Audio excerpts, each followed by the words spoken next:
ओम शांति। आज हम शुभ भावना, शुभ कामना और शुभ संकल्प का क्या महत्व है, यह बीके हंसा बहन के अनुभव से जानेंगे। एक दिन मैं मेक्सिको में थी। मेक्सिको यूनिवर्सिटी में मैं प्रेजेंटेशन दे रही थी। अशरीरी स्थिति का मेरा प्रेजेंटेशन ख़त्म हुआ। पीछे डायरेक्टर ऑफ हॉस्पिटल मेरे पास आया और मुझे हमारा एक पेशेंट है, उसकी अभी कार्डियो सर्जरी हुई है, तो वो बहुत परेशान है और बड़ी समस्या है, तो आप उसको मिलेंगे। तो मैंने कहा बात क्या है, तो बोला कि वो बहुत पढ़ी लिखी है, सुंदर है, उसका एंगेजमेंट हमारे एक हार्ट सर्जन के साथ हुआ है और वो उसके साथ वेडिंग करने वाली है। मगर जब उसकी सर्जरी हो रही थी तब उसको हार्ट फेल हुआ और हमने उसको बचा लिया। पीछे अभी वो लड़की ये बोल रही है कि मुझे जो मेरा पति होने वाला है उसका मुख भी नहीं देखना है। मैंने एंगेजमेंट तोड़ दी है, मुझे उसके साथ शादी नहीं करनी है, आप उसको बोल दो। तो डॉक्टर आप उसको मिलेंगे कि उसने अचानक सर्जरी के बाद उसके ब्रेन में क्या हुआ जो वो ना बोलती है। मैंने बोला ठीक है। मुझे वो लड़की के पास ले गया। वो हॉस्पिटल में थी। मैंने उस लड़की को देखा तो बहुत सुंदर थी, बहुत पढ़ी लिखी थी, जवान थी। तो मैंने बोला, मैंने सुना है कि आपने अपना एंगेजमेंट कैंसिल किया, मैरिज कैंसिल किया, उसका कारण आप बता सकती हो? उसने बोला कारण बताने से क्या फ़ायदा, मुझे किसी को बोलना नहीं है। क्यों?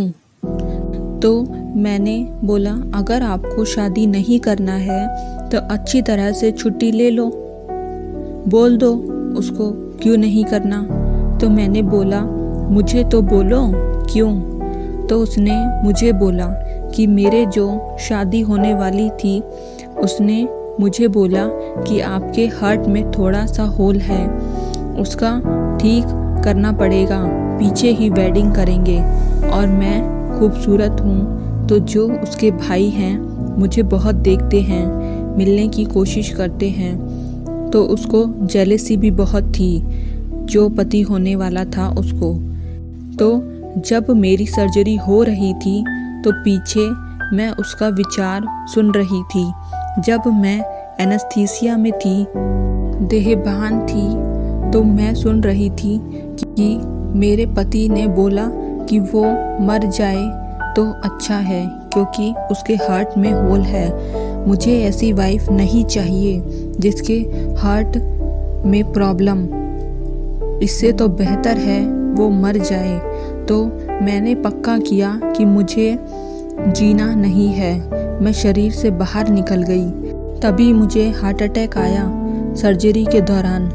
तो सर्जरी वाले डॉक्टर जो सभी सर्जरी कर रहे थे उन्होंने बहुत कोशिश की और मेरे सामने सुंदर छोटी सी प्रकाश में लाइट आई। उसने मुझे बोला कि बच्ची आप घबराओ मत, आपको मरना नहीं है। क्यों मरना है? ऐसी छोटी बात से आप ठीक हो जाओगी।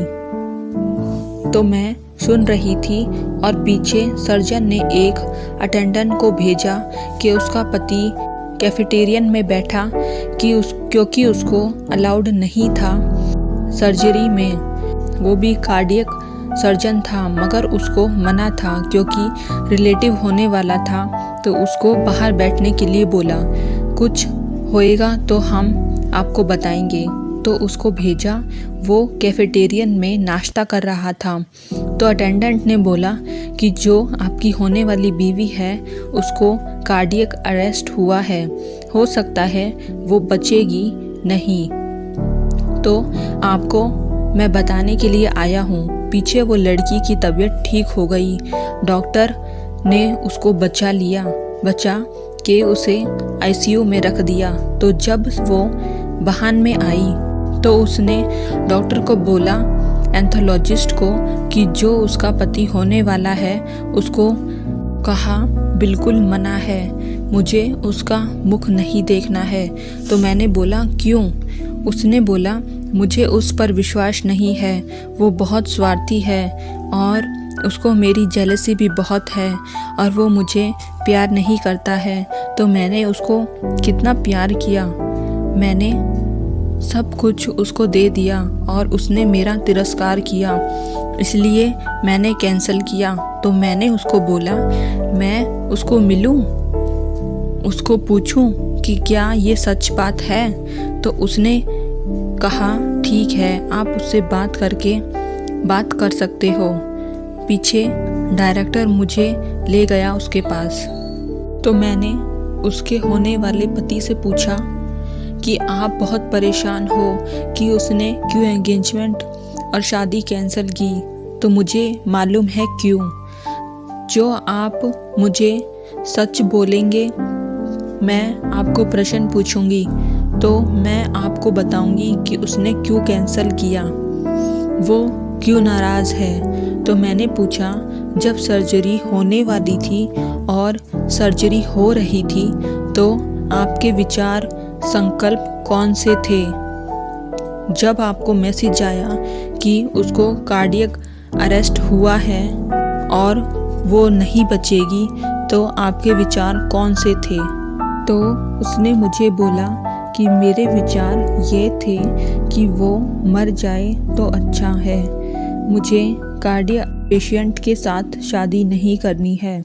दूसरी बहुत खूबसूरत लड़कियां होती हैं, मैं दूसरी ढूंढ लूँगा, वो तो मर जाए तो ही अच्छा है।